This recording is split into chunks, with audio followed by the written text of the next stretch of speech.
Settle down, troops. Right, good morning and welcome to the 20th meeting in 2013 of the Finance Committee of the Scottish Parliament. We have received apologies from Jamie Hepburn, who will be arriving late due to traffic. Can I please remind everyone present to please turn off any mobile phones, tablets or electronic devices. Our first item of business this morning is to decide whether to take item 4 in private. Are members agreed? Members have indicated their agreement. Our second item of business today is to take evidence from the SPCB as part of our draft 2014-15 budget scrutiny. Can I therefore welcome Liam MacArthur MSP, Chief Executive Paul-Grice and Derek Kroll to the committee. And I'd like to ask Liam to make a short opening statement. Liam. Thank you very much, Convener. Good morning, colleagues. I'm very grateful for the opportunity to present details of our budget submission for 2014-15. This is the final year of our 4-year programme of savings, which set out to match the planned reductions in the Scottish budget over the term of the UK Comprehensive Spending Review. As the graph in the presiding officer's letter demonstrates, we remain firmly on track to deliver that programme, and by the end of 2014-15 we will have achieved an 11% real terms reduction in the SPCB's budget. The profile of our annual budget reduction is considerably steeper, as you will have observed, in the first 2 years of the programme, as we delivered the vast majority of the savings early. It levels off in the remaining 2 years, although it does still show a modest real terms saving. If I could perhaps touch on a few areas where the committee has expressed an interest in the past and make what I hope are hopeful updates for the committee. In relation to the external security facility, we reported last year on the decision to proceed with the construction of the ESF, which is the most significant project that the SPCB has undertaken since the move to Holyrood. I'm pleased to confirm that this was completed on time and within budget, and that we were able to meet all the costs of ESF from within the SPCB's overall resources, previously advised to the Finance Committee, and I will be going to an SPCB meeting later this morning where hopefully we will discuss and sign off the formal completion report in that regard. Turning to pay, the committee will be aware that pay accounts for a substantial proportion of the overall budget, approximately 62%. And following the end of the 2-year pay freeze in March 2013, which covered SPCB staff, MSPs and member staff, we've continued to exercise restraint in this area with below-inflation settlements. Following discussions at last year's meeting, we wrote to the Finance Committee earlier this year to confirm the terms of the 2-year pay deal to March 2015 agreed with SPCB staff, which provided for a 1% increase in pay scales in April this year, with a 2% increase in April 2014. MSP pay increased by 1% this year in line with the IPSA determination for MPs and will increase by 1% again next April. Members' staff pay provision will be uprated in April in line with the provisions of the Members' Expenses Scheme. On income, at our last appearance before the Finance Committee, we touched on the opening of the Queensberry House Lounge in September 2012 and associated discontinuation of the Members' Restaurant evening service. I can now report that this is on track to pay back the capital outlay within the 2 years of operation. At the same time, it has created an excellent space within the Members' Restaurant for hosting larger events like the maritime reception I'm hosting this evening at Convener, which I'm sure you'd be most welcome to attend from 6 o'clock. But the important point being that this has opened up opportunities for reducing the subsidy on the catering front. In turning to Commissioners and Ombudsmen, as members are aware, the SPCB is charged with the oversight of these bodies, and the Finance Committee has rightly taken a strong interest in how we exercise that oversight. The 2014-15 budget submissions of the various bodies amount to £8.2 million, which is an increase of 1.3% in cash terms compared to the equivalent 2013-14 budget. Overall, the office holder's budget is 9.9% lower in cash terms than the baseline year of 2010-11, equivalent to a real terms reduction of 16.7%. Both the Scottish Information Commissioner and the Scottish Public Services Ombudsman have requested funding for additional staff, and following robust scrutiny concentrating on the efforts being made by both office holders to try and reduce the number of applications going to them, the SPCB has approved the requests on a fixed-term basis.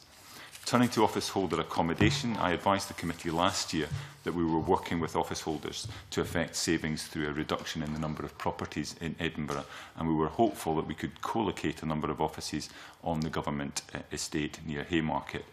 Unfortunately, this fell through due to the building being let instead to a single tenant, but we continue to look at accommodation options, particularly as one of the office holders has been given notice to vacate the premises they currently occupy by the end of March 2014.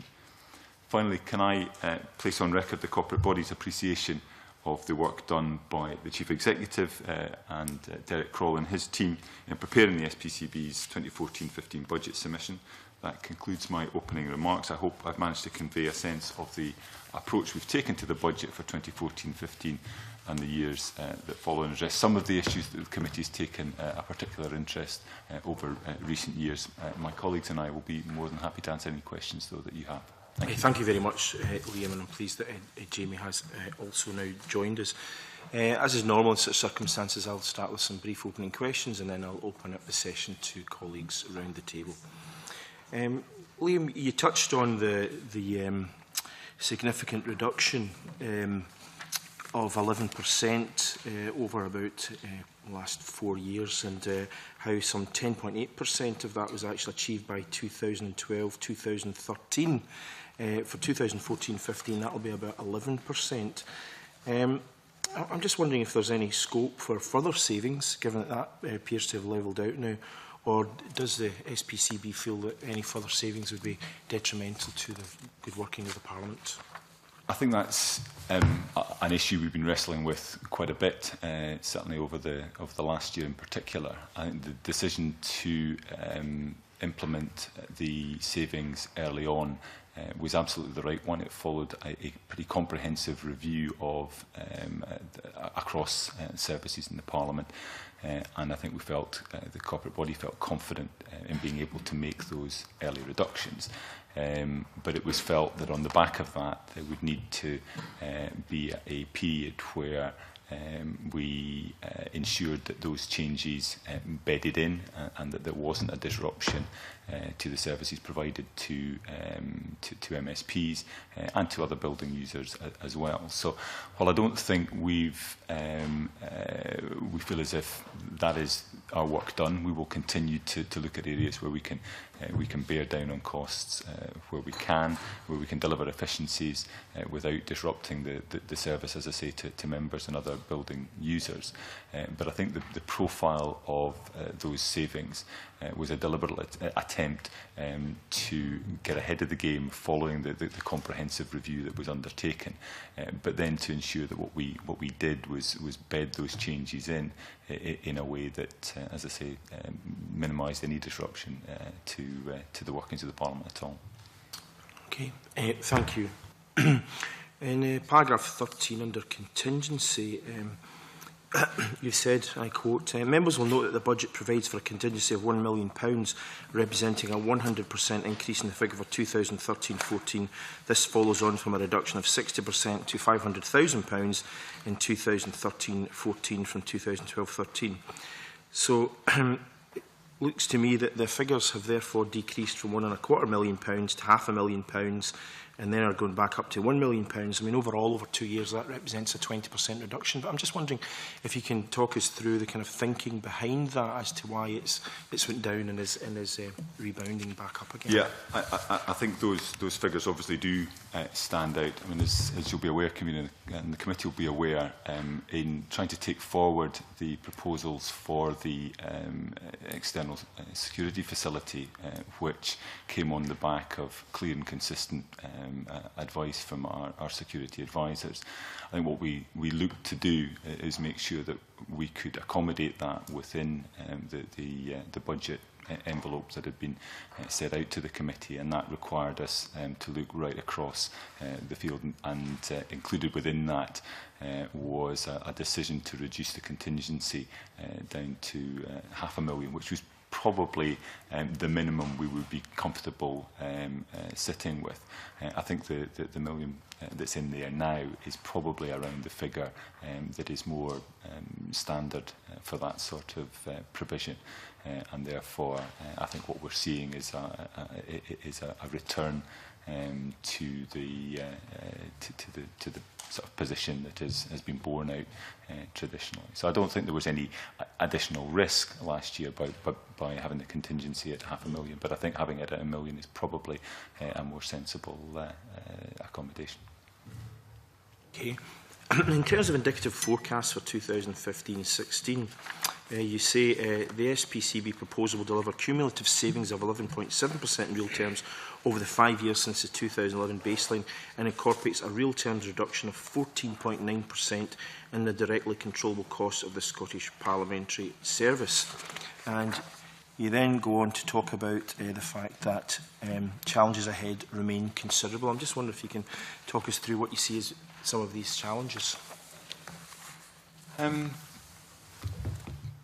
I think one of the obvious challenges is in terms of this Parliament and the powers over which it has control. I think we're already seeing some signs of that, and no more so than in this committee itself. And I think that will place additional pressures in terms of staffing and resourcing of committees and of work in the chamber as well. I think we have challenges in terms of taking forward planned projects for maintaining the fabric of the building. I think we believe we have a programme for undertaking that which is sensible and sustainable over the longer term, but it will present challenges. I don't know if there's any other specific ones that Derek or Paul want to allude to. No, I think you've covered that. But I mean, I think that there is no doubt that we're entering a period of some uncertainty in terms of how the Parliament will function. But clearly, there are aspects of the way in which we work which we attach a very high value to, in terms of being open and accessible, etc. But as we take on those additional powers and take on those additional roles, ensuring that we have the personnel and the facilities to help ensure that we maintain that openness and accessibility, as well as the rigour in terms of our scrutiny functions, will continue to present challenges. And as I say, I think just as we've tapered out the savings in the last couple of years, that process of bearing down on costs will remain. So I don't think we're going to move out of that climate in the very near future. So it's against that backdrop that we're taking on those additional challenges. And do you envisage any potential future income streams, even minor ones? I mean, obviously we do have one or two, but they're relatively small given the size of the budget. Is there anything you can see perhaps in the future? Perhaps nothing specific. I mean, the obvious one to refer to, as I said in my opening remarks, was the reduction in the catering subsidy of £50,000 as a result of relocating to the Queensberry House and discontinuing to a large extent the evening meal service in the members' restaurant. There may be other things such as that we can look at. It's certainly an issue that the corporate body is going to return to probably early in the new year and discuss with official proposals. But I think, as we found with the Queensberry House move, we have some difficult issues to balance there. This is a Parliament building. I think its reputation is something that we need to guard very, very carefully. And while I think we would want to make sure, as I say, that we're bearing down on costs where we can, that we are not putting at risk that reputation at all. I think it's perhaps worth noting that in terms of the shop, which again has been an issue of concern to the committee in the past, while in the most recent year that has incurred a loss of £8,000, that itself is down from a loss of £46,000 the year before. And with the recent tapestry exhibition, which I know you were fortunate enough to visit, as were many thousands more, and the more recent Warhol exhibition, I think we're confident at this stage that we'll actually see a modest profit in the shop. So there are things that we will continue to look at, but I think it's against the backdrop of ensuring that what we don't do is anything that would cause anybody to question the reputation or the functioning of this building.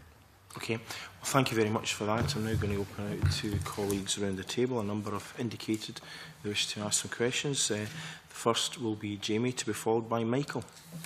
Thank you, Convener. Can I apologise for arriving late today. Unfortunately, I had a cancelled train to deal with, and apologise if what I'm about to ask was covered before I arrived, Liam. But I want to ask a question about the 6 office holders, the commissioners and ombudsman, and the budget bid for 2014-15.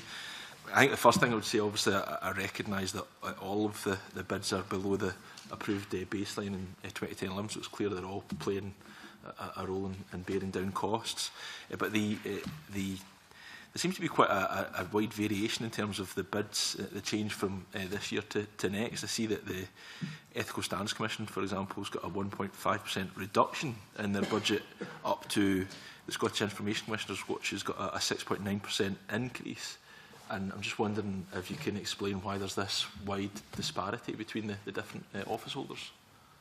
Yeah, I mean, as I said at the outset, what we've seen, obviously, across the piece in terms of the office holders and the Ombudsman is a reduction in real terms of 16.7%, I think it is. So a more significant reduction overall compared to the SPCB budget overall. But this is an area which we've returned to on numerous occasions in the corporate body. I think we need to, again, strike a balance between being absolutely robust in our scrutiny of that, and I would put on record the gratitude of the corporate body for the Finance Committee's help in achieving that, but balancing that with, obviously, the operational independence of the office holders themselves to carry out the functions that, by statute, we have required them to do. The Information Commissioner's bid is one that we looked at very closely in recent weeks. I think what we've seen in terms of a profile of applications coming to the Information Commissioner is a marked increase, and despite efforts to triage that so that only those that do actually require sort of detailed scrutiny and investigation are making it through to that point. And also, I think, ensuring that efforts are being made to increase awareness within public bodies about what they can be doing to bear down on the number of freedom of information requests or complaints that have been made to the Information Commission. Despite those two efforts, we're still seeing a very significant rise in the number of cases they're dealing with. So I think what we need to do is be cognizant of the need to be robust in challenging the figures that any of the office holders are coming back with, challenge them to look at ways in which those budgets can be managed as effectively as possible, but also recognise that these are independent office holders, and there is perhaps a limitation on what we can do in second-guessing the way in which they manage those budgets on a day-to-day basis. Essentially, it's a needs basis, so they're saying that this meets a need. There's no sort of formula that is predicated on them all getting some sort of changes. It's just a case of they come forward and say this is what we need. I think that's right. I mean, it struck, I think, a lot of us, all of us in the corporate body, as slightly strange that at this point, after the adoption of the legislation in freedom of information, why we were seeing such a marked increase in the number of applications coming forward. But there is, I think there are sound arguments for that as awareness is being raised, as people are finding that as a tool to extract information that they haven't been able to extract previously through other means. Then the demand has gone up. As I say, I think there is always a need to make sure that awareness within local authorities and other public bodies about how they handle requests for information is bearing out best practice. It needs to be done. I think making sure that the triaging of complaints made to the Commissioner's office is done as effectively as possible, and that time isn't being spent on complaints that really should be being dealt with elsewhere. But even despite those efforts, what we're seeing is an increase in the numbers, and we need to respond to that and make sure that the Commissioner has adequate resources to carry out the functions that we've required of, in this case, the Information Commissioner, but all of the office holders to carry out. And just to be clear, this is the corporate body's bid on their behalf. So what was their bid to the corporate body? How does it relate to what we're seeing here? I think it's fair to say that we apply the robust scrutiny and challenge function that you would expect us to perform. I mean, I'm also conscious that, for example, I sit on the Education and Culture Committee, where we're currently considering, or just about to complete, stage 1 consideration of the Children and Young People's Bill, a bill that this committee had an involvement in relation to the financial memoranda. And where the powers and the responsibilities of the Children and Young People's Commissioner are proposed to be extended, and therefore that will have implications in terms of the budget. But as you yourselves have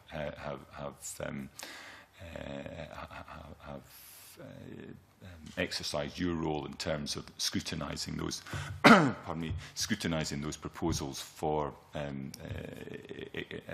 sort of costs attached to those extension of powers. So too we have taken those on board in the Education Committee, and I mean, that challenge function remains. It's one that we will deploy in the corporate body. But at the end of the day, if Parliament chooses to sanction that extension of powers, then we need to make sure that the resources are in place to allow them to be properly fulfilled. Yeah, I don't doubt that the corporate body is doing a rigorous job in assessing any bid that's come forward, but all I've got in front of me is this is what the bid is, so that I don't exactly know what they bid for initially and how different, if it is different at all. Yeah. I'm not necessarily saying that there should be a difference, but I suppose in terms of if we as a committee, the Finance Committee, have to try and look at these things, it's, I mean, it is as transparent as possible. Yeah, I mean, it's an iterative process, and actually at an official level there will be initially some challenge function applied in.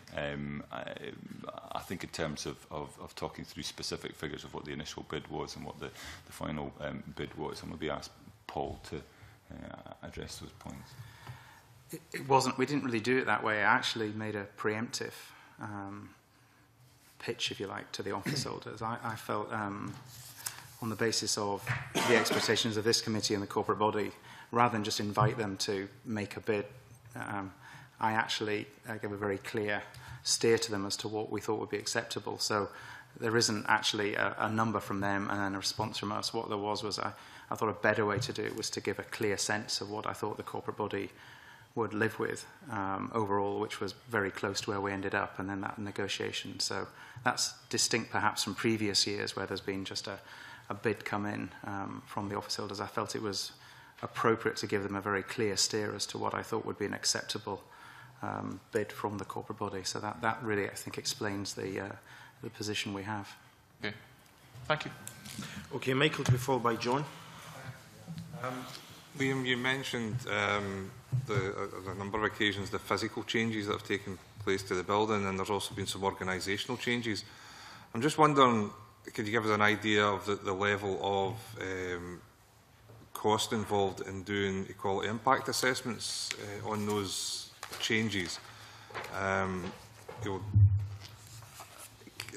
it been tested to see whether the changes have met with requirements? Because you talked again about the reputation of the building. So equality impact assessments would be, interesting to see that the changes that have been made actually have improved the situation, or certainly the tests have been carried out to see whether that's the case. And a specific example was the change to the entry to the MSP block. Was there an equality impact assessment made on that change? Because I've been made aware by a colleague that they find it more difficult now to enter the MSP block because of those changes. So I'm just wondering if there has been equality impact assessments done on that, and the organisational changes around the the members' restaurant and what have you, what sort of assessments have been done about the operational impact in terms of equality? I'll ask Paul maybe to touch on the specifics in a second. I think in terms of the programme of change that we've seen over the last 4 years, I think we're painfully conscious that, particularly in terms of a staff reduction, there is the potential for that to have quite a dramatic effect in terms of the number of men and women that we are employing within the Scottish Parliament. I think the corporate body obviously publishes its equality plan on an annual basis, and I think what that is demonstrated is that, notwithstanding those changes, what we've succeeded in doing is adhering to the equality principles that one would expect. In terms of the specifics of changes to the accessibility of different parts of the building, again, maybe Paul can touch on the detail of that, but the corporate body had received in the past certainly a number of complaints about the fire doors leading into the kind of lift area at the bottom of the MSP block in the past, that those have been extremely difficult to manoeuvre for those, even those with not necessarily great mobility difficulties. So I think it was something that needed addressing. I don't know what feedback specifically we've had on the changes to date, although certainly anecdotally what I'm picking up from colleagues on my own floor is that it has been beneficial to them, but then we want to make sure that in addressing problems for one member or a group of members, we don't simply create additional problems for others. But maybe Paul could touch on that. Yeah, we do routinely use equality impact assessments, and I think, as Liam has said, the changes to the access to the members' block was driven specifically by issues which were raised by a number of users of that building, both MSPs and their staff, to improve access. But like any change, we'll keep it under review, and I'd be very happy if you want to maybe pass on to me the specifics. I think with any change we make, I think myself have also had positive feedback, but clearly if there's further changes you need to consider, I would be open to that. So any feedback you want to give me, Michael, I'd be very happy to act on that. I think on the members' restaurant point, again, I think the invitation would be, we're interested in getting feedback of any sort in relation to that. I mean, generally the impression we have is that is working fairly well, but if there are specific elements of it we need to go back and look at, we're more than happy to do that. Okay, John, to be followed by Gavin. Thanks, Convener. The Convener asked already about the contingency and the fact that it had changed. Could you just explain for us how the kind of accounting for the contingency works out? I mean, I take it it's real money that's really in the budget, as in contrast with, say, a contingent liability, which we have sometimes looked at in this committee, where in a sense it's not real money, but it's a risk that we're aware of. But this is really part of the budget, is that correct? Well, the budget, and I suppose that's what enabled us to reduce it last year in order to accommodate some of the costs required for the external screening facility. So it is real money. Generally used, or it is not generally used by the end of the year? Maybe Paul could. It's really in, this year it's in two parts, which would be normal. As I think Liam's explained why last year was unusual. Approximately half of it, we will, even at this stage, have an idea of the sort of projects we might use it on, provided it's not needed for other things. So it's, in a sense, it's a contingency, but it's got a number of potential areas that we might bid against it. About half of it is purely for emergencies. So, you know, there's an absolutely, unexpected, unpredicted cost. So we would tend to hold on to about half of that right until pretty much to the year end. What we do over the period of the year as we monitor spend is look to release some of it if there are, reasonable projects for it. So it's almost, although it's presented as one, it's really in those two halves, a pure emergency fund and about half of it where we would consider bids for specific projects or initiatives. So if you get the 30th of March or whatever the date is and you haven't spent it all, do you rush out and spend it, or do we give it back? You give it back? Yeah, no, we would never. I would never countenance whatever the amount. I mean, it would always have to be value for money. Better to give it back than to spend it on something which doesn't represent value for money. But we would, you know how public financing works. I mean, there has to be always a margin at the end, and that's what we would hold. Probably that last $500,000 we would hold on to. I would say, just in addition to that, we obviously liaise with government finance throughout the year. Now, our budget is relatively modest compared to the overall, but nonetheless, we continue a dialogue with them. And if it looks, for example, and we have had a history in the past of where we didn't think we need the money, of actually putting it back into the consolidated fund. So again, we would liaise with government finance officials so they in turn could advise the Cabinet Secretary if we thought we would be able to return any money to the contingency. And again, we would do that through the normal supplementary process, which you're obviously well aware of. Which is, I think, explains why we were comfortable with the reduction to $500,000 last year. I felt we were able to carry that contingency through the year, but for the reasons Paul suggested, it seems sensible to move back to that £1 million figure, simply because it allows us to take forward projects if necessary. Well, that's fine. I mean, the process sounds good from how you've described it. That's great. I was looking at Schedule 3 and some of the detail of issues, and, for example, on staff pay, which I think is the first item, it talks about staff pay, including use of contractors, is budgeted at £22.3 million. Are all of these contractors and their staff getting the living wage? Yes, I think, is the short answer. Okay, that's good. That's fine. Then on to revenue projects. There's not actually page numbers here, but I'm sure you've got it. It details some of the breakdown of the 2.4 million in revenue projects. And it was just to ask for maybe for a little more detail on some of these. I mean, Digital Parliament Programme at 1 million and voltage optimisation at 250,000, just roughly what they were. I'll leave Paul to do the voltage optimisation, because I know it's a passion of his. In terms of Digital Parliament, I mean, as you'll be well aware, John, I think as MSPs, the way in which we operate it has evolved since the opening of this Parliament and continues to evolve. Certain MSPs perhaps could be portrayed as early adopters of certain technology, but nevertheless the kind of direction of travel is only in one way. And I think what we need to make sure that we're able to do as a corporate body is support that development.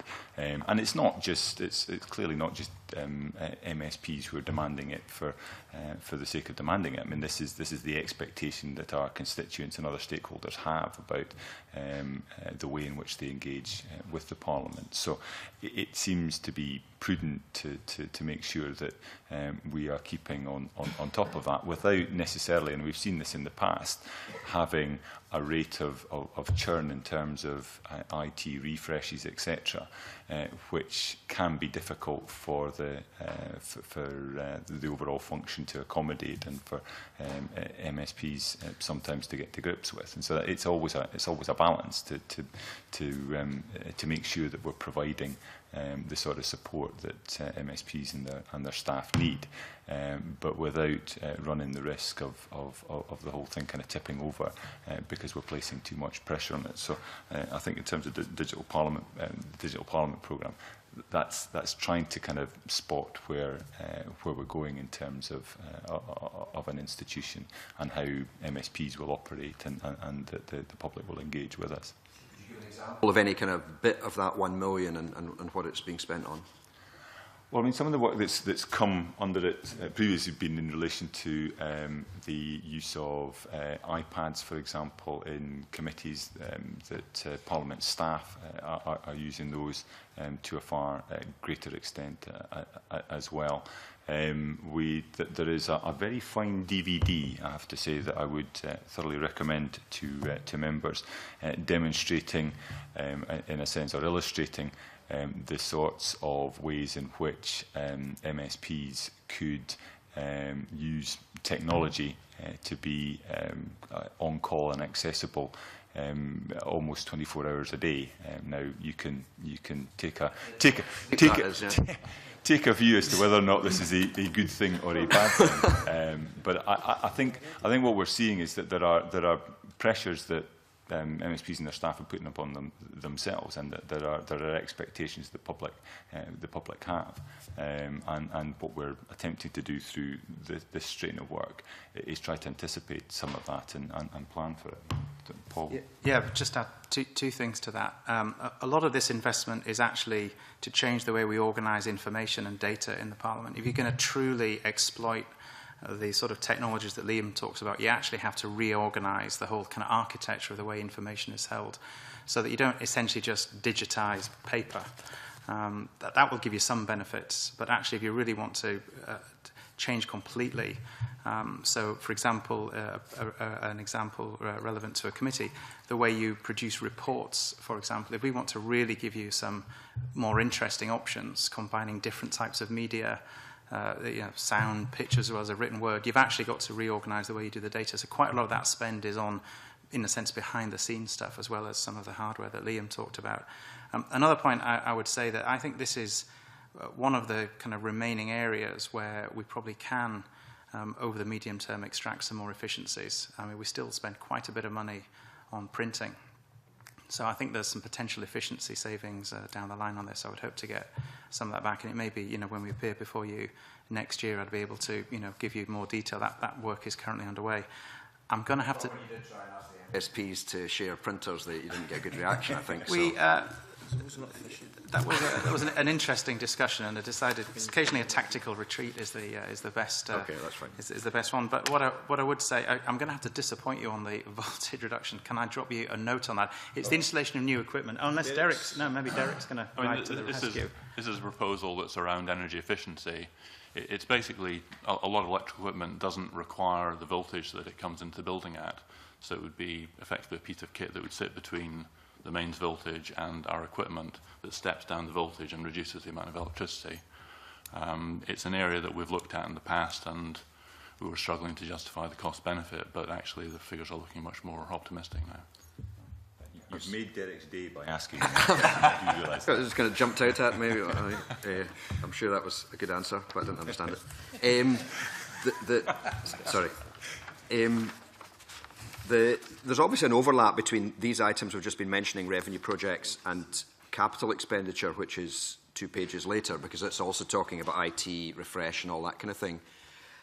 I mean, just in that area, I wondered, do we sometimes replace equipment too quickly?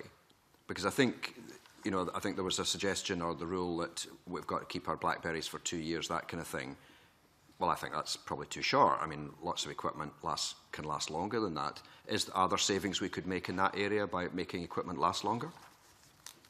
I mean, there may well be. I mean, from my understanding of the way these contracts work, actually within those time frames, your providers are starting to offer you deals that actually do mean that it's an efficient way of churning the technology. And I mean, I think there's also an issue as to the reliability and the resilience of some of that technology. I mean, I think all of us are using it in a very intensive way, and therefore I think as soon as you start to encounter problems, then that can be hugely disruptive in terms of your ability to carry out your function. So I don't think we want to wait to a stage where things are kind of on their last legs. So it's going to be a balance between trying to make sure that what we have is not churning the technology too quickly, but at the same time isn't leaving MSP staff and other users with bits of kit that are proving increasingly problematic and creating disruption to the way they carry out their functions. But as I say, I think in terms of the way the contracts are structured, actually it proves to be quite efficient and cost efficient to have that turnover the way we do. Yeah, I mean, it's right, and it is a minimum. I mean, we don't. If a member wants to keep their BlackBerry for longer, but the big chunk of that capital is really things like, for example, we're going to be replacing the broadcasting equipment, which is 10 years old, and that is very old technologically. A lot of network refresh, that's the servers. So a lot of this really goes on the big infrastructure in the building, in addition to the points Liam made in response to your hardware. So I think underneath that 2 million, a big chunk of it is on that sort of investment. Well, I mean, 10 years sounds very sensible to me, so that's good. Right, thank you. Okay, thank you. Gavin, to be followed by Jean. Maintenance costs for 2014-15 seem to be 13.6% higher than the current financial year. Now, you add, I think, a helpful note there saying maintenance work is cyclical, in line with our 25-year maintenance plan. I wonder if you can just expand on that a little bit and just reassure me that this increase between 13-14 and 14-15 was always expected, planned, and we're not sort of looking at drastic increases over the medium to longer term. Yeah, I mean, I think this is one where we have a constant eye to make sure that we're getting the balance right. We're in a large, complex, iconic building, and as the years pass, then the fabric of that building will, I think, inevitably need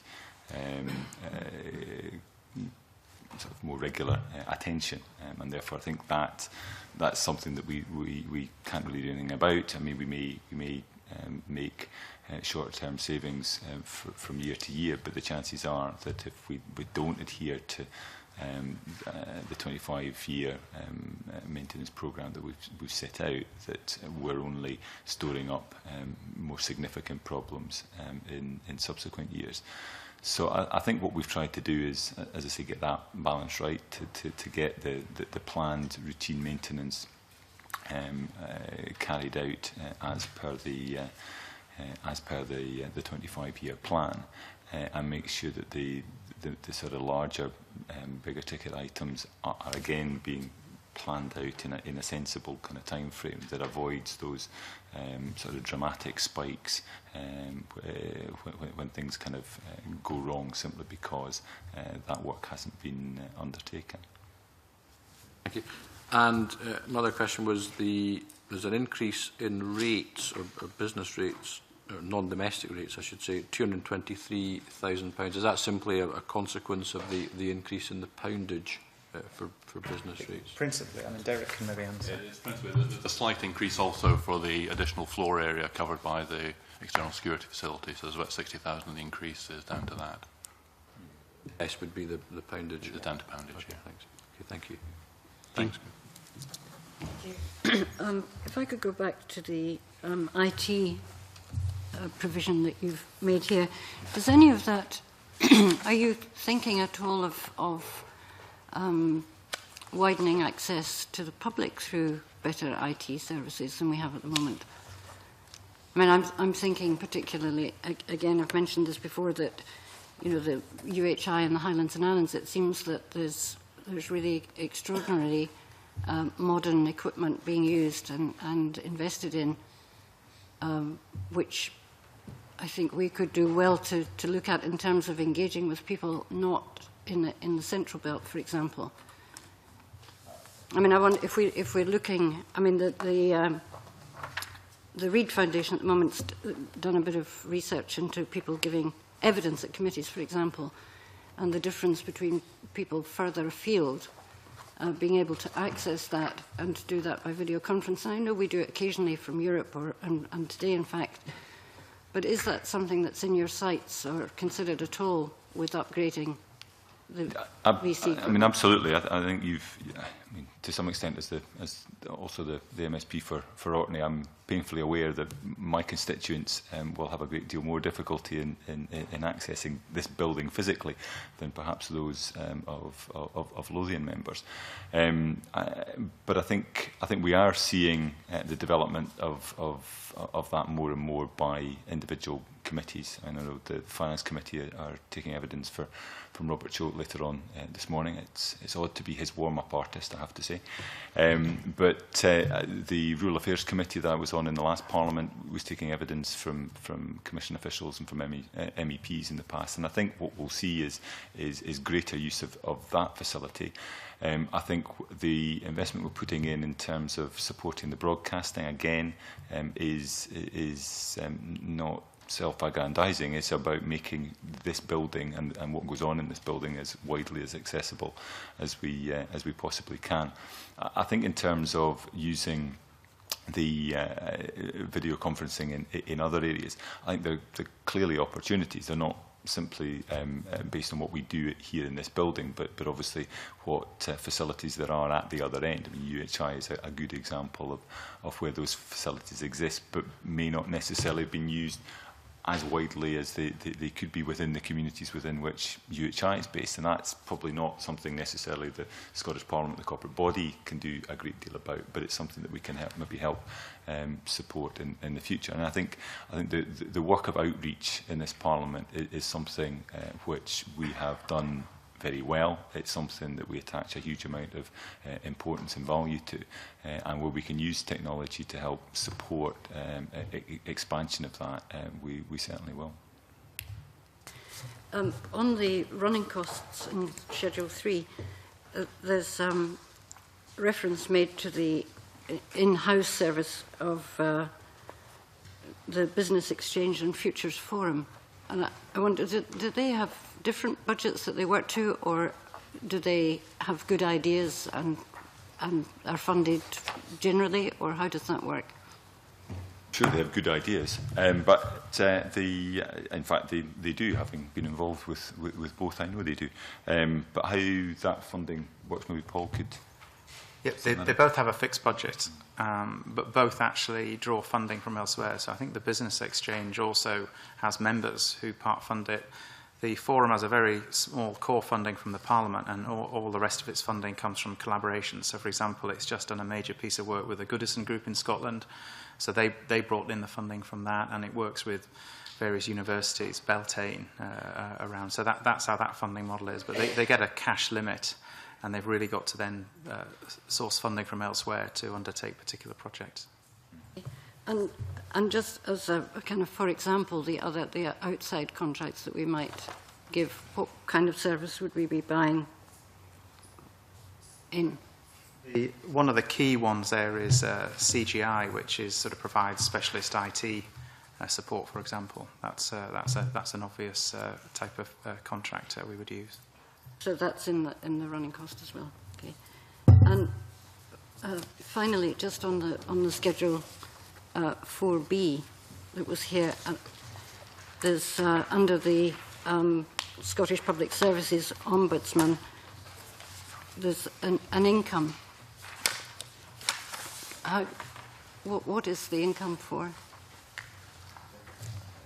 I mean, how do they make the income? There's 110,000 in their budget for income. There's 10,000 from a parking space rental, 50,000 from the office rental, which they actually rent to the Human Rights Commission, and there's 50,000 which they're projecting for training service provision. One of the areas that they've actually expanded on from this year to next year is there, where they're providing more training to the bodies that actually use their services.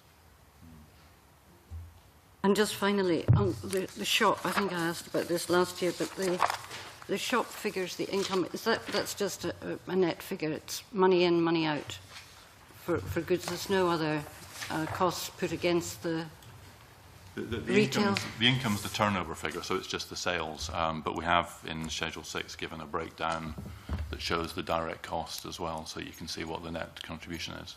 I think what we've done, as I said earlier on, we've seen a loss of 8,000 the most recent year, which is down from 46,000. Part of that is reflecting changes to staffing, but also a streamlining of the product line. Now, again, we need to be careful in what we do there. That the shop, I think, is a bit of a showcase for Scottish products as well. It serves a useful function there. But I think what we're seeing is that with some of those changes and some of the demand driven by events that we're holding in the Parliament, like the Tapestry exhibition and the Warhol exhibition, that it is possible for there to be a profit, a modest profit, but a profit coming out of that shop. So this is something that we will sort of continue to keep under review. The Tapestry exhibition, I'm delighted to say, is back for 3 months next September, hopefully. We'll be able to plan around that demand, because I think the demand, the popularity of that particular exhibition caught all of us a little by surprise. But with more forewarning next time around, I think we can maybe use that to better effect in terms of, as part of that, improving takings in the shop as well. Thank you very much, and that has exhausted the questions from the committee. I'm just wondering if there's any further points you might wish to make. It's been very comprehensive. I know I'm holding you back from other matters, so thank you very much indeed. No, not at all, actually. But thank you very much for your evidence. I'm now going to have a break in proceedings, which will allow members not only a natural break, but allow me to talk to the Deputy Convener a bit more about voltage optimisation.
We'll call the session back to order, and our third item of business this morning is to take evidence by video conference on the inquiry into proposals for an independent fiscal body from Robert-Chote of the Office for Budget Responsibility.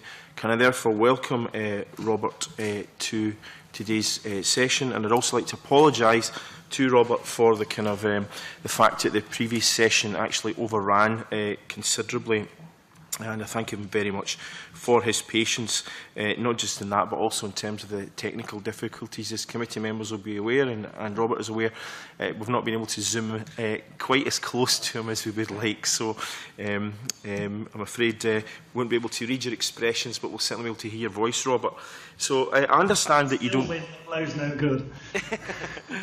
But anyway, I understand that you don't wish to make any opening comments, so we're actually going to move straight to questions, if that's okay. Right, okay, that's right, fine, okay. Right, I shall fire away with the first question. You've probably seen the the report from the Fiscal Commission Working Group, which was sent around all Finance Committee members last week, and it recommends, and I quote, that the Scottish Fiscal Commission should draw upon the roles of the Swedish Fiscal Policy Council and the Irish Fiscal Advisory Council.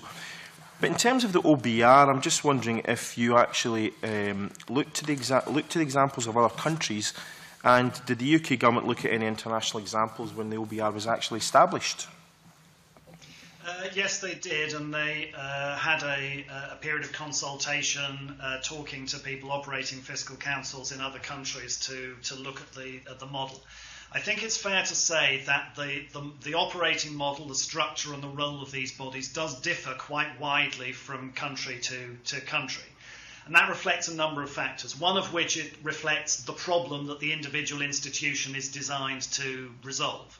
And I think in the UK, the context was one in which people felt that there have been various episodes in the past at which ministers who are responsible for publishing the economic and fiscal forecasts upon which budgets and autumn statements are based had on various occasions produced systematically over-optimistic forecasts that might have been influenced more by political considerations than professional judgment, perhaps in the eyes of some of the people who were looking at them. And there was also a concern about moving the goalposts on fiscal rules. So the structure partly reflected the sense that this was focusing on a forecasting issue rather than on, for example, an absence of broader economic advice, which might shape the structure of these bodies elsewhere.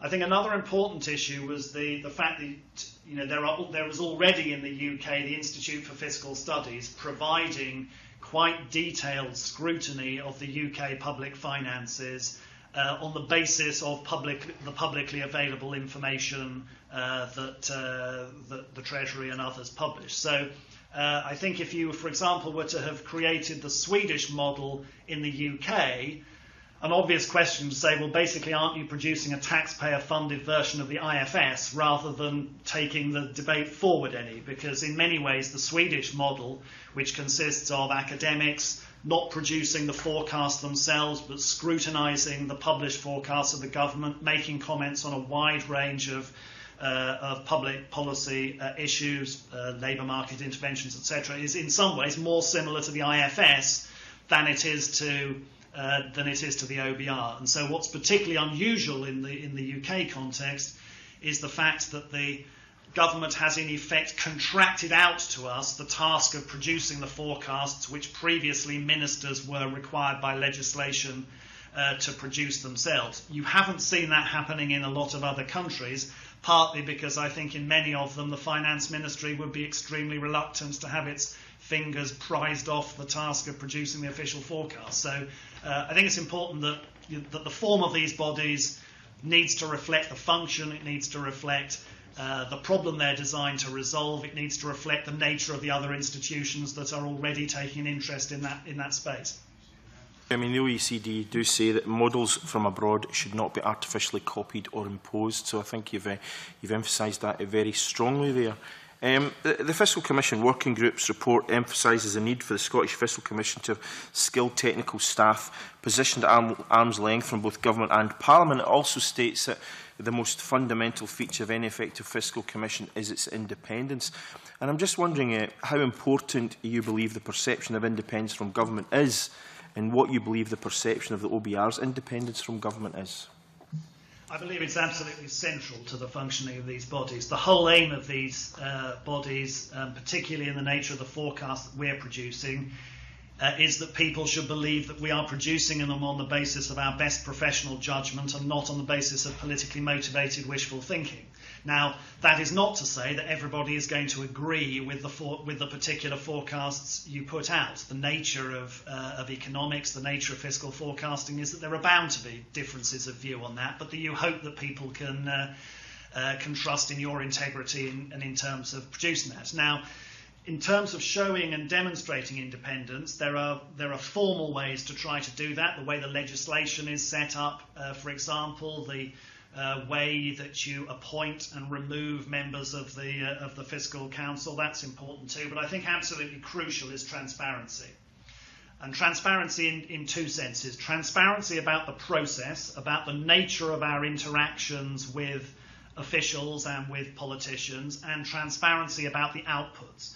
So if you compare the forecasts that we publish with those that were published in the pre-OBR era, you'll find much more quantitative detail, much more focus on uncertainty and how you can look at the uncertainty around the central forecast and not just focus on that. So I agree that independence is absolutely crucial.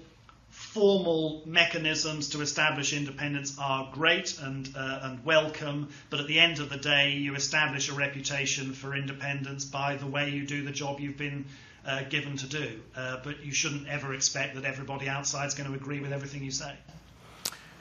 Okay, and in terms of the submissions we've received, I mean, the vast majority of respondents recommended that the body be appointed by and accountable to the Parliament. Where do you think the balance should be struck between the Parliament and the Executive? I think that depends very much on the exact remit that the body has been given. In terms of the OBR, we are in a sense jointly accountable to the Chancellor of the Exchequer and to Parliament via the Treasury Select Committee of the House of Commons. So, for example, the Chancellor will say who he wants to fill my job and the job of my two deputies, but the Treasury Committee has a veto over those appointments, not simply the right to question the person before they're appointed and to make a recommendation. They can actually veto that. Similarly, I can't be sacked by the Chancellor without the Treasury Committee having a say on that. That said, I think it would be very difficult, given the remit that we've been given, for us to be solely accountable to the Parliament rather than to the Executive, because we have to produce draft forecasts in a form and on a timescale that allows the Treasury to make decisions on budgets and autumn statements, and for that to be done on a timescale that allows them to publish their statement and for us to publish the forecasts along at the same time. So we necessarily have confidential interaction with ministers and officials in the run-up to budgets and autumn statements. That means that we have a responsibility to them as well. If the body in the Scottish context was to have a similar relationship, as it were, before the publication of forecasts and materials by the Scottish Government, then I think the similar complexities would arise there. However, if the body was simply looking at the outputs of the Scottish Government and commenting on them publicly, then it's probably much easier and cleaner for it to be more directly linked to the Parliament.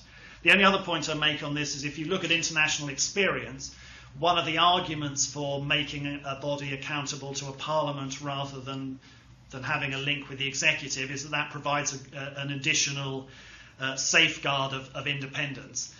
Ironically, the cases where fiscal councils in other countries, Hungary, Canada, have come under political pressure, those have been bodies that have actually been ones that report to the Parliament. So it's not clear that actually that provides you with a greater guarantee of protection than you would do with a more mixed process. Now, obviously, one of the reasons why we set up a body is because we're looking for more accurate forecasting in terms of, Scotland, rather than extrapolating UK figures. I'm just wondering, we've obviously received a letter from you today, but for the record, I'm just wondering if you can talk through us how you believe we can actually do that here in Scotland.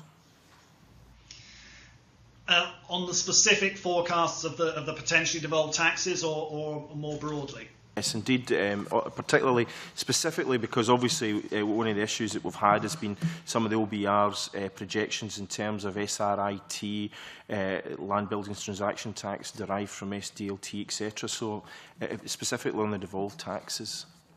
Sure. Well, one thing I would caution against is that there is no group of people out there somewhere that are going to give you perfect forecasts all the time. That's not the nature of the business. And, if there are great sages out there with a perfect crystal ball, good luck in trying to find them. I suspect it might not be straightforward. I think the one issue, and I think one has to differentiate between the Scottish rate of income tax, where clearly HMRC will still be operating that, and therefore, we and whichever body is undertaking this role in Scotland would basically be interacting with them. They have the information that is available to them in terms of the way in which the tax system is operating, the data sets, etc. So it would be hard for a Scottish institution to bring more information to bear on that than that which HMRC already has available. The difference in accuracy there hopefully will come with the fact that when the tax is devolved, the Scottish taxpayers will be flagged explicitly. So we don't have to rely on the survey of personal incomes to try to estimate what the Scottish proportion of income tax is, because it'll be clear who is a Scottish income taxpayer and who isn't for the purposes of that. So I think that's that's coming, but I understand not coming. It won't happen. Much of it any time before the devolution of it occurs. If you look at the LBTT, clearly there you're looking at the Scottish Government designing an entirely new tax. So the government will presumably have to decide what sort of information it needs to collect to be able to design that as it wants to set the rate, to set the rules for that appropriately. And that's something where we would look to obviously talk to whichever body is doing that in order for us to continue to be able to provide a forecast for that as well. So an issue there, I guess, if you think about the relationship between us and HMRC when it comes to doing most of the tax forecasts we do, is where actually is the expertise and the forecasting knowledge going to be for the LBTT? Is that going to be within the Scottish Government, within Revenue Scotland? Is it something that this new body might potentially be doing on its own? If you look at it in the OBR context, we're only 17 people, staff, plus the three of us on the committee. For stamp duty, for example, we talk ahead of each forecast to the experts on stamp duty in HMRC, who will bring to us any suggestions they have about how you might improve the modelling of these things, how you might interpret the latest data that they've received. We would talk to them, iterate that, say we'd like them to make some different assumptions, or we are or aren't happy with the model that they're using to do that. And then in the end, we have a forecast that we're happy to own as our own.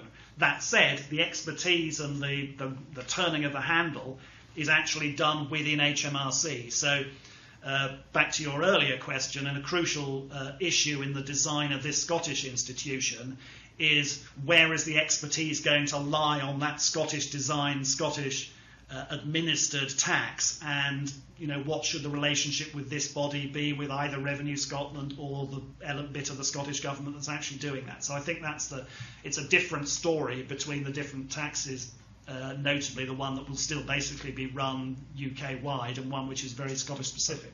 Yes, and of course the landfill tax bill I should have mentioned, which is going through just now, that would also apply, I would imagine, much along with the LBTT in terms of how that kind of settles into the picture.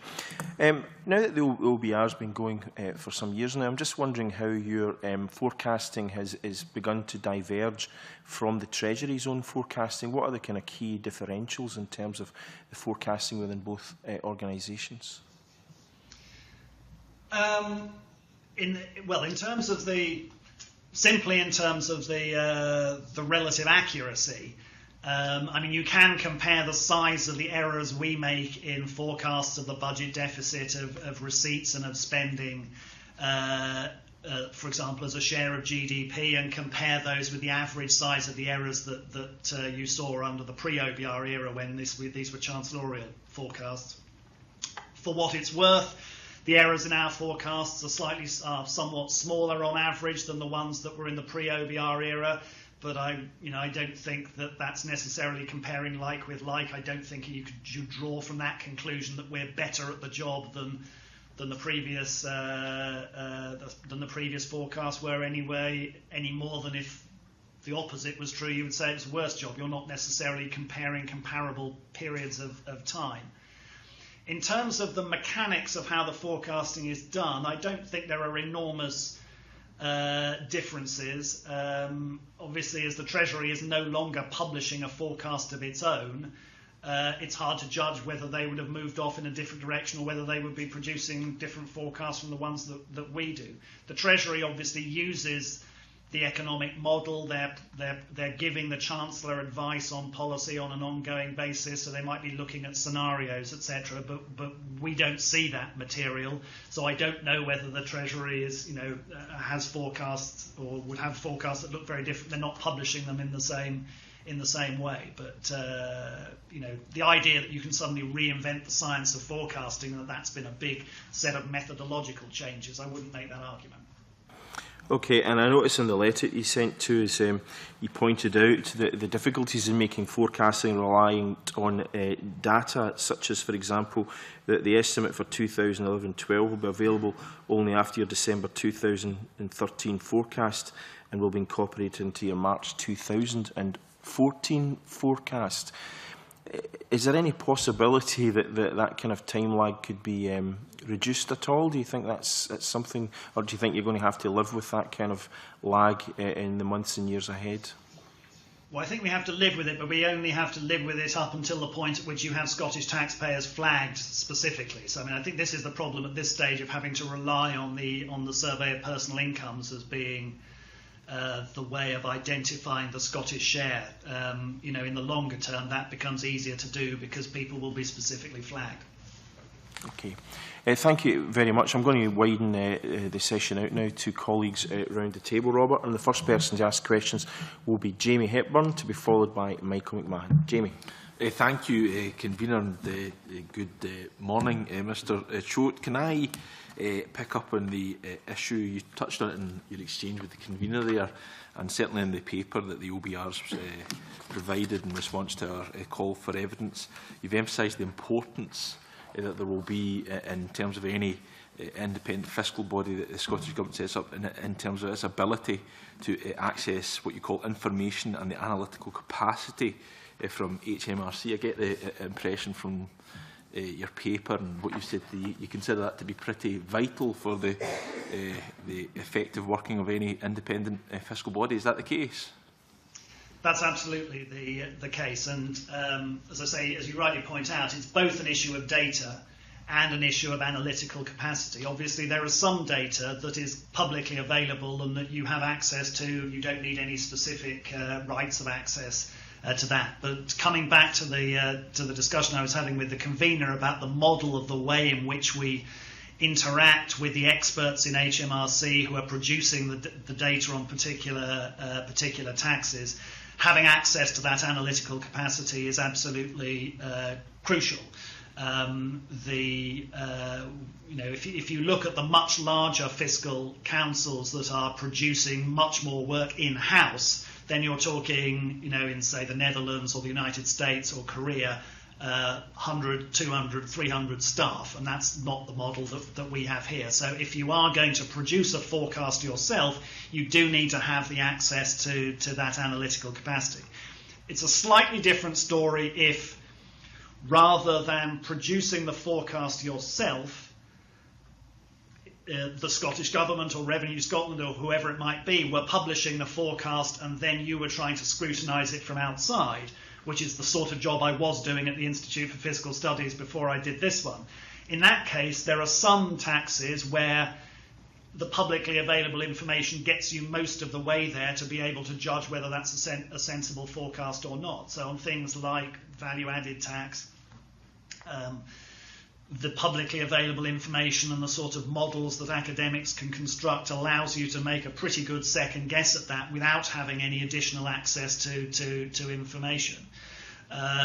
There are other taxes where that's much more difficult. One issue, for example, arises when there is taxpayer confidentiality in question. So producing forecasts for corporation tax, given that quite a lot of corporation tax comes from a relatively small number of taxpayers, HMRC will have more detailed information about the relationship with specific taxpayers that, you know, it would be inappropriate for us to have, but obviously we can benefit from, as it were, their anonymised interpretation of what's going on in terms of the signals they're getting from relatively large taxpayers that you have. But I think it's absolutely crucial, and it's one of the key bits of the legislation we have, is that there is, you know, written into that a right of access to the information that we believe that we need and a process to follow if we don't think we're getting it.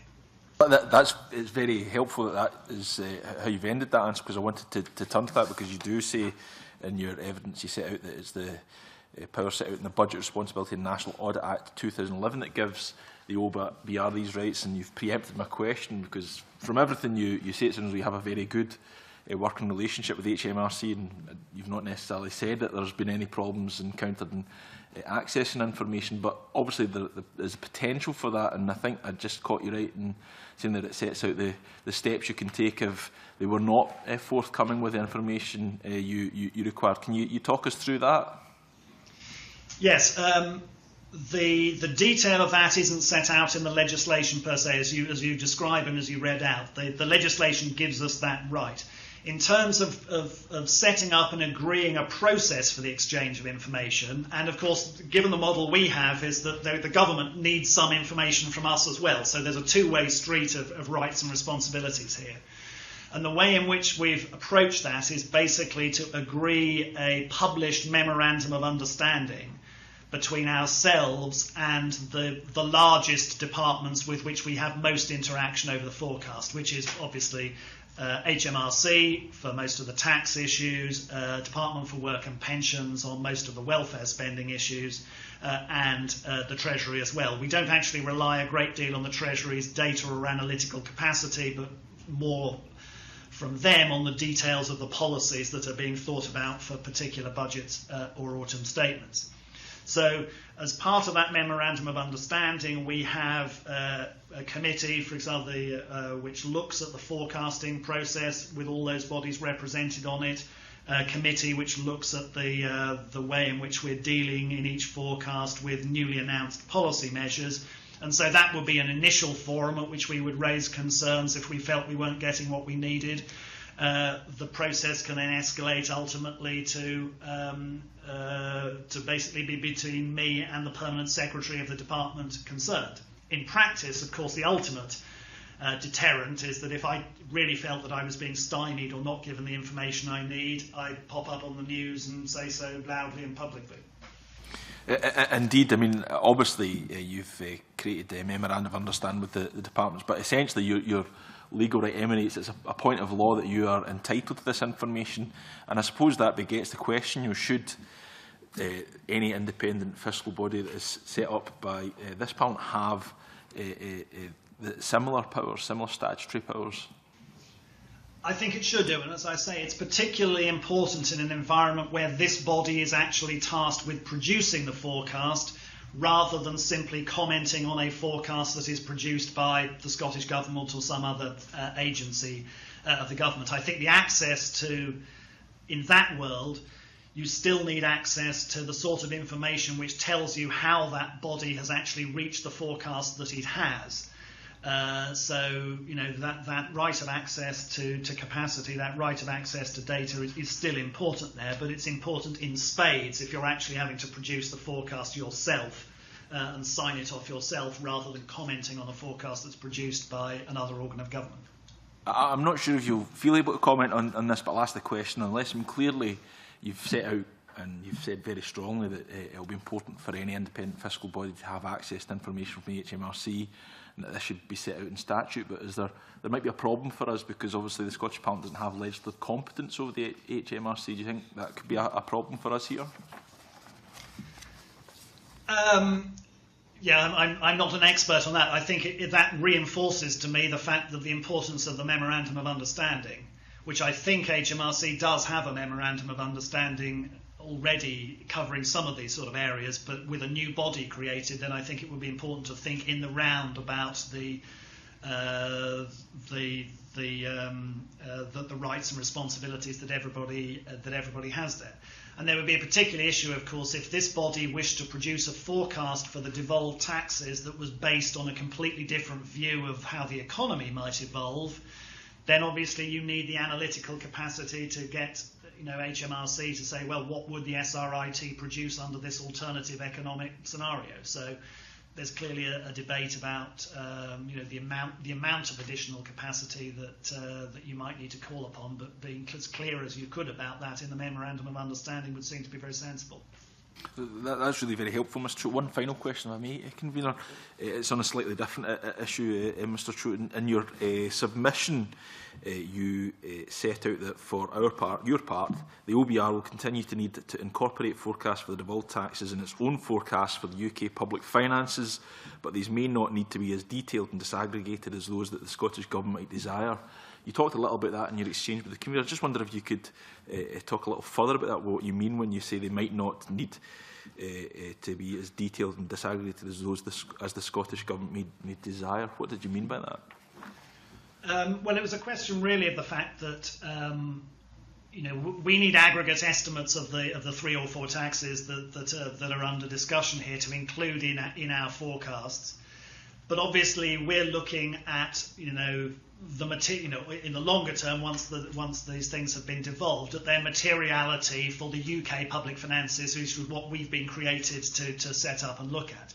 So, for example, on the aggregates and landfill, the numbers, you know, the Scottish Government may, you know, have very good reason to worry more about the relative size of revenue that would come from those sources than we would do in terms of the context of the UK-wide position. So, as I say, I think the issue might be that the Scottish Government and this body might want to have a more detailed view of these numbers than we currently find necessary for the UK forecasts and for the responsibilities we've been governed under the Scotland Act. But it's not for me to say, you know, how much detail or how much analytical work the Scottish Government would want to do in this area or feel necessary. But it would seem logical to me that they might want to do more on these specific taxes than we do, looking at it, you know, primarily from a UK-wide perspective.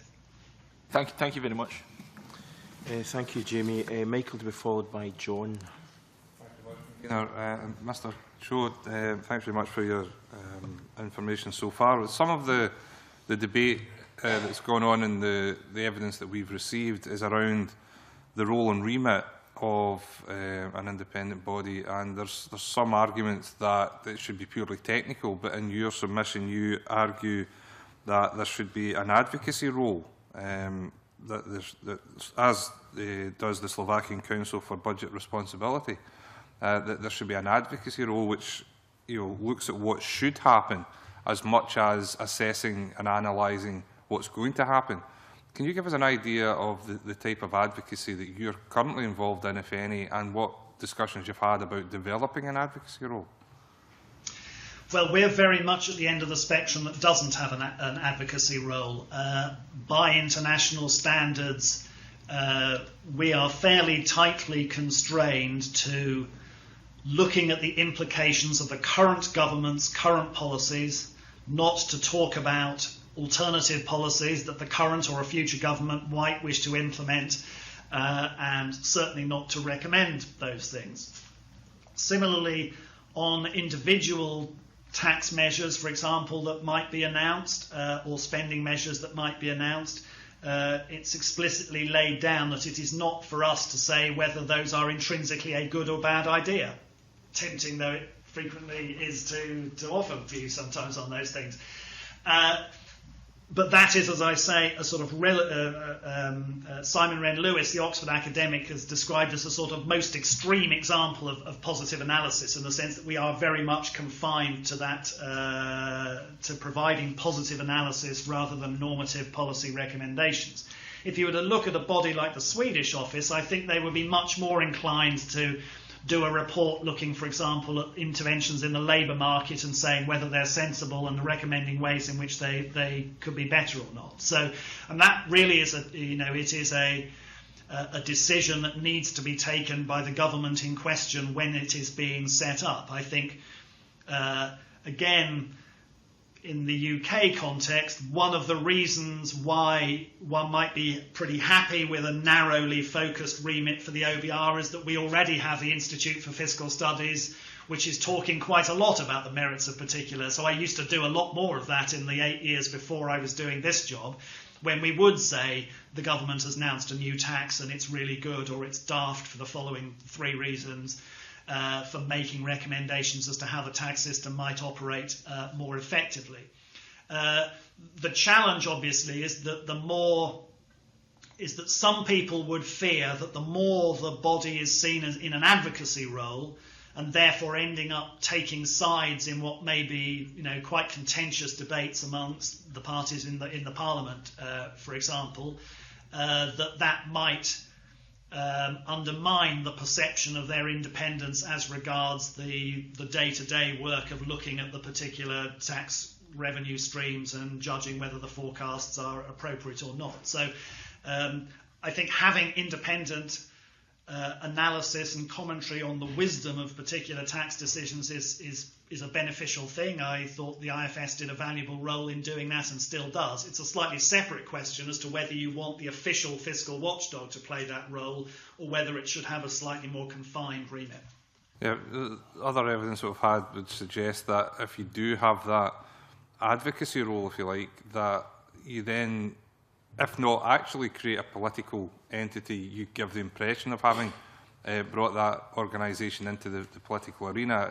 Do you concede that is an inherent danger in going down that road?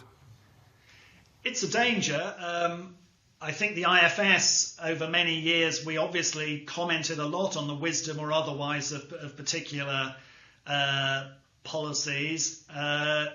We've been doing it for 40 years, and I think that that there was general acceptance that the IFS was non-partisan and was independent.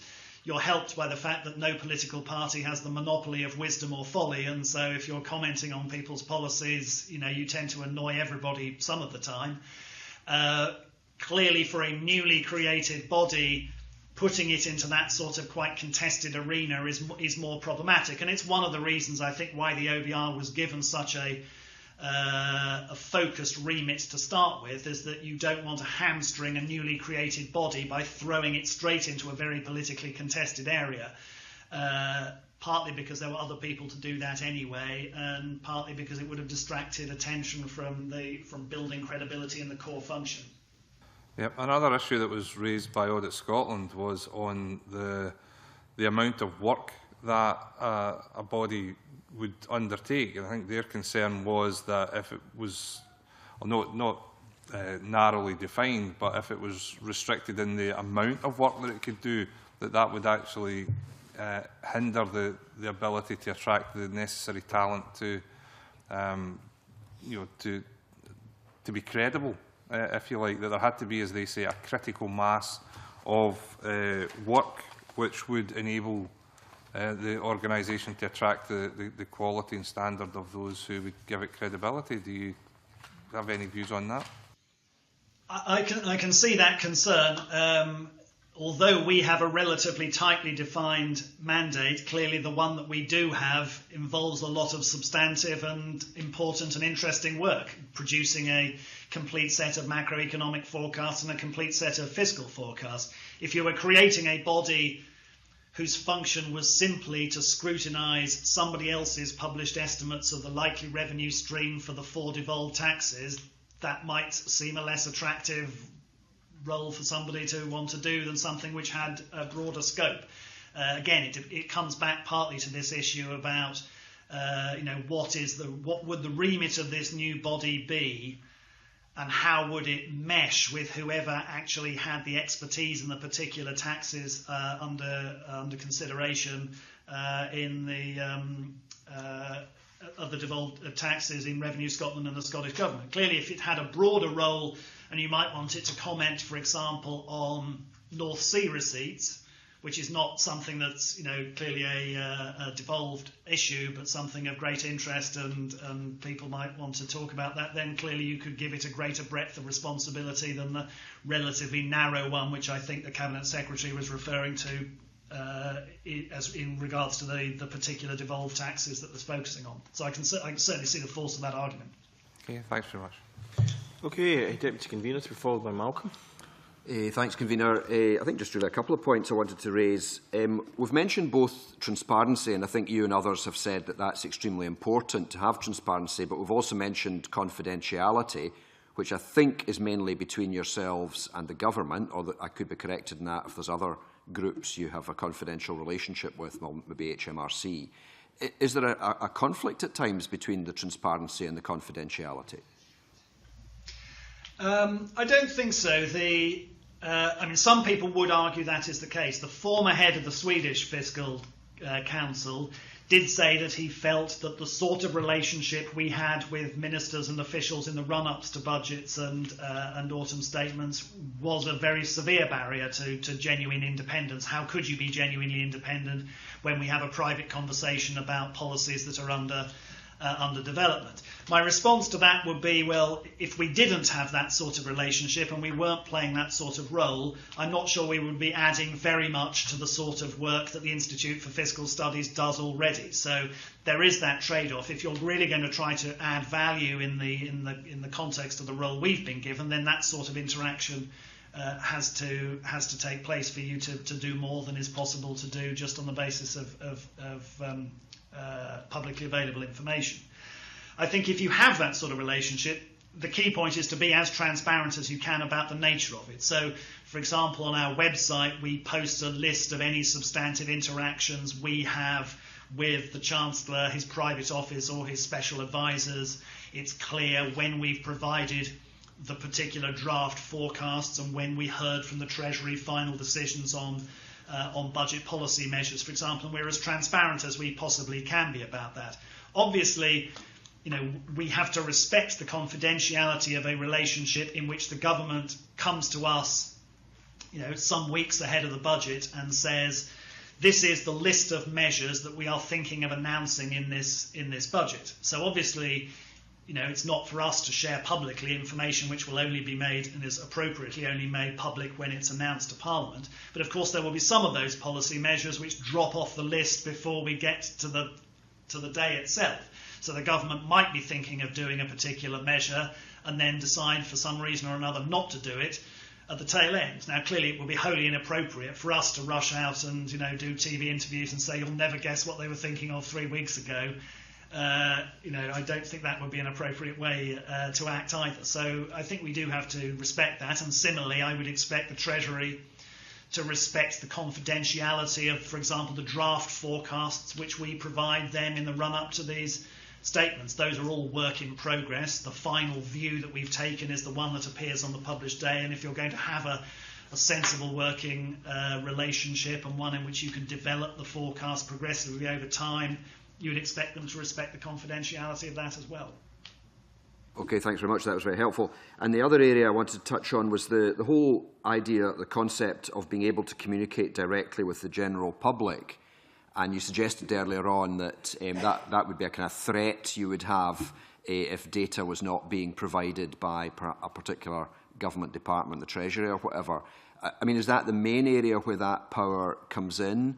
Or I think there's also a suggestion of if a report was misinterpreted, you could kind of come out and publicly say it was being misinterpreted. Are there other areas where that power of going directly to the public is useful? I think it is. Again, it partly comes down to the remit that the body is given. I mean, our overarching remit is to report on the sustainability of the public finances. So I would, in doing that, the legislation gives us the right to talk openly to the public about those sorts of issues and things which, the government may not be placing as much emphasis on for one reason or another. So I think it is important to do that. The misrepresentation one is rarely needs to be done, and sometimes these things are, deliberate, sometimes they're inadvertent. There was an episode not so long ago in which I felt that the Prime Minister gave a speech suggesting that we had a particular view of the impact of the fiscal consolidation, which I didn't feel was an accurate representation of that. So I wrote a letter to him publicly, for the avoidance of doubt, setting out what our actual position on that is. Now, you use those things sparingly and appropriately.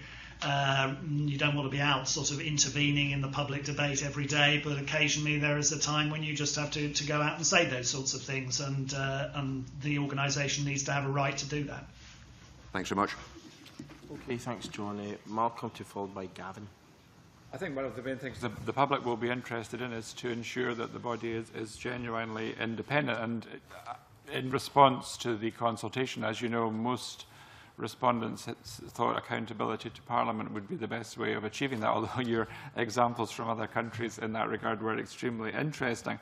But your own view seems to be that because you engage with the government, you have to be accountable to the government. I mean, it wasn't entirely clear to me why the two had to go together, as it were. Well, the view I take is that we should be accountable to and responsive to both the Chancellor and the Treasury Committee, but independent of both of them. I regard, my ultimate responsibility in this job as being to the general public, and we owe them our best judgment, whether the Chancellor or other politicians like what we're saying or not. So I think, that you have to come at it with that particular mindset. So I think that that level of accountability, as I say, you're matching the transparency and accountability. So you need to be explaining why it is that you've taken the decisions that you've had, that you've made the judgments that you have. But at the same time, you are ultimately independent and responsible for making those judgments. And it shouldn't be for Parliament or for the executive to try to make you take different ones when that's not your best judgment. Do you think the model that you have is as good as we can get in terms of independence, or are there any ways in which you feel your position could be made even more independent? No, I'm reasonably happy with it. As I say, I think if you look at the history of fiscal councils in different countries over some period, they divide roughly equally at the moment between bodies that are parliamentary bodies, parliamentary budget offices, standalone institutions, and bodies that are linked in some way to the executive. So there's no clear template out there for exactly what that relationship is. It varies from place to place. Where I think you have seen a notable trend is that over time, more of these bodies have a legal underpinning for their independence, typically in legislation or in other supporting documents or agreements. So certainly the bodies created over the last 10 years are very preponderantly ones that have a legal underpinning for their independence. That's not to say that some of the older ones, and the Dutch Fiscal Council stands out as the obvious example, which is the oldest. It's been around since the late 1940s. It probably has, the highest or one of the highest reputations amongst the fiscal councils, but formally has for years been the least independent. It is part, it's part of the civil service in effect. even they have actually decided now to have a more sort of formal legal charter more recently, although that I think is underpinning an already established relationship for independence. But I think that the legal underpinning is particularly important for newly created bodies. So if it's a new body that's coming from nowhere, then it needs to have that sort of underpinning. There are some countries which have established fiscal councils, but they've attached them to existing bodies that already have a reputation and a legal underpinning. The most obvious recent example will be the French High Council of Public Finances, which has been explicitly attached to their Court of Auditors. So you might argue there's less need for formal underpinnings there because you're attaching it to a body which already has a legal underpinning and already has a long-established relationship. So there can be wrinkles depending on exactly how the institution's structured. I mean, you talked about popping up on the news. I mean, do you have any other recourse if you feel your independence is being compromised?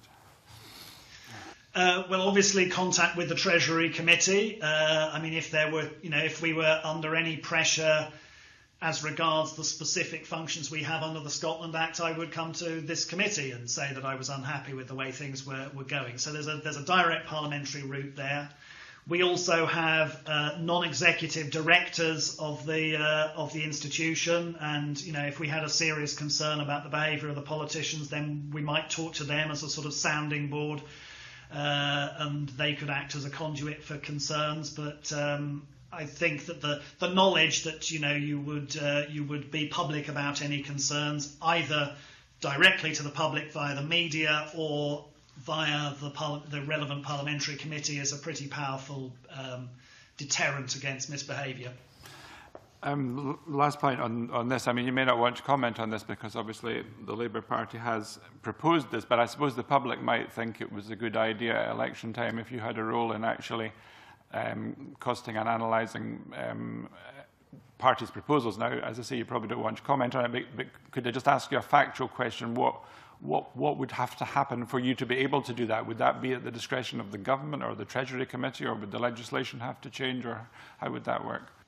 You would need a change in primary legislation. The Budget Responsibility and National Audit Act in 2011 that set us up basically forbids that role, and we've taken independent legal advice that would indeed need to change if we were to have that role. Again, you can look across international examples. There are some cases, again, the most dramatic example would be the Netherlands, where there's a detailed formal process in which parties are invited to submit their manifestos or manifesto proposals to the Dutch Fiscal Council for them to be scrutinised. They would look at the costing of that. They would look at whether the policies were legally permissible. They would come up with estimates of the economic, fiscal and environmental impact of them. So that's a really quite dramatic process. It requires the political parties to come up with manifesto proposals, considerably further ahead of the election than would be the case in the UK, and they publish a report on that some way ahead of the election. The proposal from the Labour Party at the moment falls a lot way short of that in scope. They're suggesting that we simply look at the costing of individual tax and spending measures, the sort of things that would appear in the table of measures in a budget or autumn statement document, and scrutinise those in the same way that we scrutinise government policies. I think independent scrutiny of manifesto proposals is a very good idea. It's not necessarily the case that the official fiscal watchdog is the body to do that. I spent 8 years with my previous hat on at the IFS, and that included 2 general elections in which we tried to do precisely that, and that was an important part of the public debate during the election campaign. The other thing to bear in mind is that if you have that role, returning to the earlier discussion we had, given we're a relatively small body and we rely on the analytical expertise in particular areas of tax and spending in HMRC or DWP, etc., the government has to be willing to allow, in effect, the opposition parties access to that set of analytical resources. We might act as a gatekeeper in them doing so, but it would have, certainly in the run-up to an election, big resource implications for the analytical teams in HMRC and DWP, as well as for us.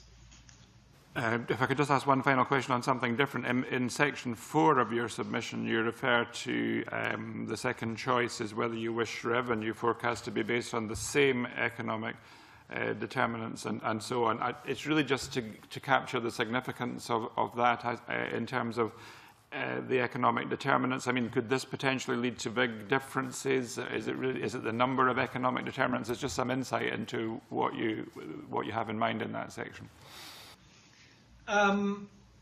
Yes, I mean there's two issues here which are worth distinguishing. There's one, even if one has a shared view of the UK-wide macroeconomic outlook, there is the question as to whether how much adjustment you are willing and able to make for how things might be evolving differently in Scotland from the rest of the UK.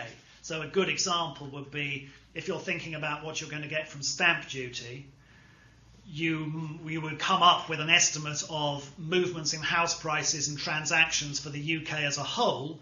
If you were thinking about the receipts from a Scottish stamp duty, or from stamp duty for Scotland, or from a new LBTT, then you might be concerned with how housing transactions and house prices were moving differently in Scotland from in the rest of the country, even if you felt that was all still consistent with the overall UK forecast. You're simply differentiating between the two. And obviously we try, with the resource limits and the data limits that we have, to do that as best we can in the way we look at the Scottish shares for these things.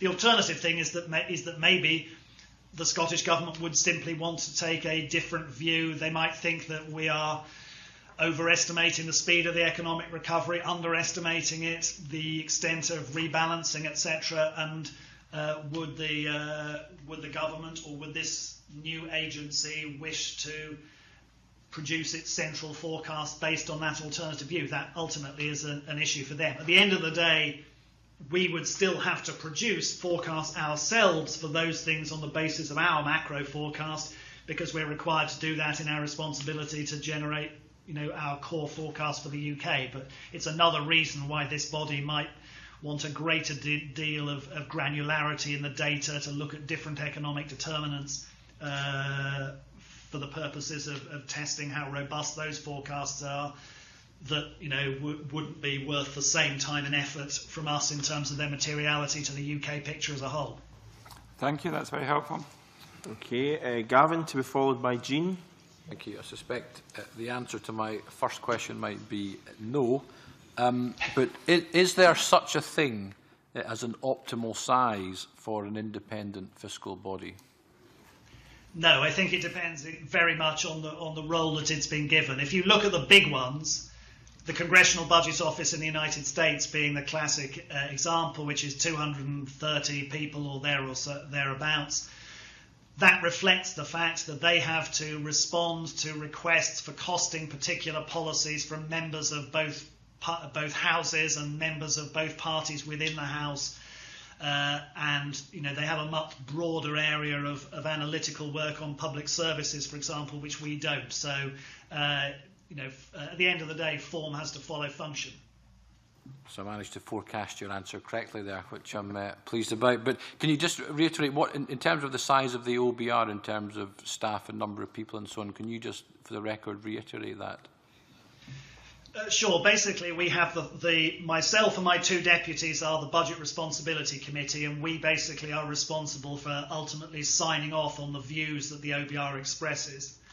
Then working for us, we have 18 civil servants, and those would split roughly equally between people focusing on the macroeconomic forecasting role, people focusing on the forecasting of particular streams of revenues and public spending, and then related work, for example, looking at the costing of newly announced policies which the government is considering, and then obviously there's some analytical and support staff there as well. But it roughly moves between those three. Key points back on the independence issue again is that the OBR we have complete control over our employment policy. These people are not on secondment. You might have one or two people with you on a temporary secondment, but these people are civil servants working for us in the same way that a civil servant would work for any other government department. And so, that's roughly the scale, roughly the division. And as I say, they are, those employment decisions are ours to take. We're not constrained to take people from particular places or particular issues. Okay. And can I just be clear on the appointment process for the top 3 jobs? Is it the case that then the Chancellor or the Treasurer, they propose individuals for those top 3 jobs, and the Treasury Committee can simply say yes or no, or is it a kind of joint working to come up with candidates and so on? How does that function in practice? Well, basically, the function is, as you rightly say, it's for the Chancellor to make an initial proposal. Prior to that, there is a formal process of advertising the job, having an interview panel that is basically run by the civil service, so the same way you would do for any other major public appointment. That process will then result in a recommendation. The recommendation goes to the Chancellor of the Exchequer. They may come and say, look, we've interviewed 8 people, 3 of them are potential candidates, and our recommendations will be A, then B, then C. The Chancellor then basically has to decide who to propose. That's announced publicly.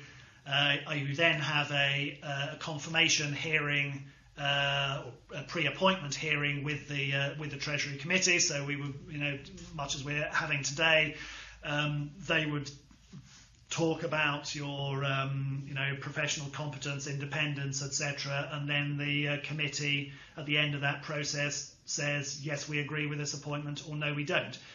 We haven't had a situation yet in which they've said, no, you don't, but you then have to go back and restart the process. And there are some other jobs, where that does apply, and in effect, the government has had to go back and start again. Okay, thank you. That's helpful. Thank you. Jean. Well, I think my questions have probably been answered, with the exception maybe just by the last 2 questioners. But just to ask, I think there is a perception that the OBR is very close to government.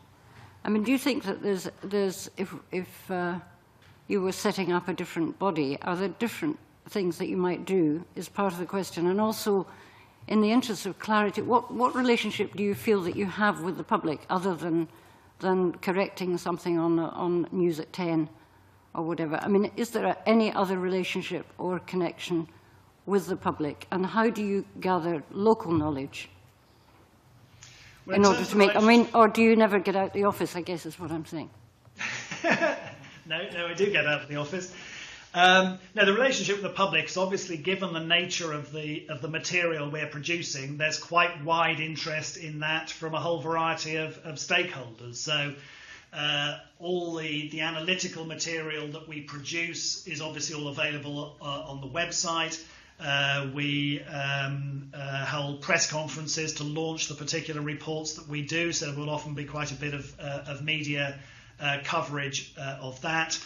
I do a variety of sort of talking at various groups, so I might meet with the TUC or business groups, give addresses to business conferences, talk to people in local government, talk to business groups in, the pro-Manchester, the business group in Manchester, go and talk to them, etc. So that's all useful to provide background information. At the end of the day, we are producing a forecast, though, for the UK public finances, and for for those reasons, we're not having to produce a forecast of regional GDP or region by regions or nations, for example. So those things are all very important, and the government and others will devote a lot of effort to the sort of that. But given the remit we have to produce an ultimate forecast for the UK budget deficit and public sector debt, there's only so much of that you end up going into. So we do have there's a lot of people pay a lot of interest in the forecast that we're doing. We get requests from the public, from Freedom of Information or similar things, for more information on the forecast we've produced, and we try to be as helpful as we can in receiving those. In terms of the relationship of closeness to government, As I say, partly again, we're back to the nature of the remit we've got. We have to have a close relationship with government if we are to basically be in a position where we can provide a forecast, as the Chancellor stands up to deliver the budget on, what we think is going to happen to the economy and to the public finances and what's going to happen as a result of the policies that he's newly announced that day. So that's a necessarily close relationship. I think some people get slightly sort of overstress the fact that, there must be a necessarily hostile bilateral relationship with us on one side of the table and the government on the other side of the table, and are we basically being dominated by them in what we're doing?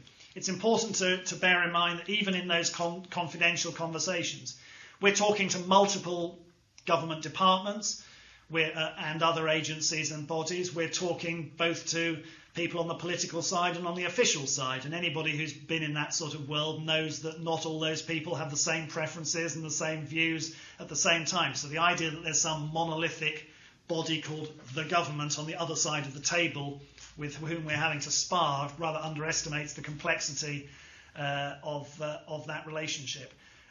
But as I say, ultimately, the transparency and the outputs are what matters. In the forecast that I've been doing, in half of them, 3 out of the 6, we've told the Chancellor that he wouldn't hit all his fiscal targets on the basis of unchanged policy. So, we've clearly demonstrated that we're willing to say that if that is our judgment. But equally rightly, it is for elected politicians to decide what to do about that. Sometimes they say, OK, we accept that forecast and we're now going to alter our policies to ensure that we are back on course to hit the targets. Sometimes they say, well, OK, we accept the forecasts, we accept the fact that we're not more likely than not to hit this target, but we're not going to do what would be necessary to do so because we think that would have a counterproductive consequences for the economy. So I think in practice we've demonstrated the fact that we are willing to produce judgments on the basis of professional judgment, not what is convenient for the government. That doesn't necessarily mean everybody will always agree with them. They won't. Okay, and just a last question. Given that you said that you don't really collate information on a regional basis, was it quite difficult then to predict or to have a forecast on the Scottish landfill tax? Yes, certainly. I mean, at that sort of level, it does get quite difficult. In some cases, it depends crucially on what the available data is. So it's not necessarily clear that in some cases the data is available to produce a very good regional forecast, even if that was your core task. And an important issue, I think, for any new body established in this sort of area would be to take a view on what new and additional data would be useful in helping, us or anybody else come up with a more informed, better informed view on these things. So that would certainly be that's certainly an issue. There are some taxes that are inherently more volatile, harder to estimate than others. In terms of the taxes that we've looked at under the Scotland Act so far, the issue about, what is you forecast the receipts at a UK-wide level and say what share of this would one attribute to Scotland. Some of that is easier and some of that is harder to do. As I say, on the income tax side, it will become a lot easier once HMRC is flagging people as Scottish or non-Scottish taxpayers. Thank you. Thank you very much, and that appears to have concluded all the questions from the committee. I'm just wondering, Robert, if there are any further points you would like to make to the committee? No, I think that's covered pretty much everything. Thank you. Okay, I just have one further question, and I'm just wondering if you could therefore tell me who the individuals in the portraits are behind you that we've been looking at for the last hour or so. The one on the right is Lord Coventry, who was Attorney General in 1621.